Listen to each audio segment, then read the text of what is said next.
আম্মা জান আমেনা দৌড়ায় মাঠের দিকে যায়া দেখে তার সন্তান মুহাম্মদ মাঠের এক কোনায় বসে বসে বসে বসে কান্না করতেছে। হাত বাড়ায় দিলেন, ও সন্তান আমার কোলে আসো। সন্তান যখন কোলে আসে মা জিজ্ঞাসা করে, ও সন্তান তুই কেন কান্না করো? দেখো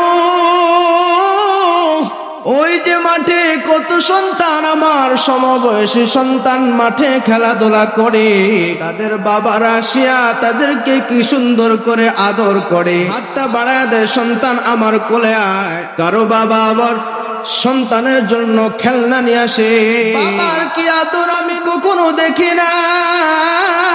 আম্মা জান কান্দে আর ডাক দেয়া বলে, ও মুহাম্মদ বাবা তো এই পৃথিবী থেকে চির বিদায় নিয়ে নিছে, তোর বাবা তো তোকে কোনোদিনও খেলার মাঠ থেকে নিতে আসবে না।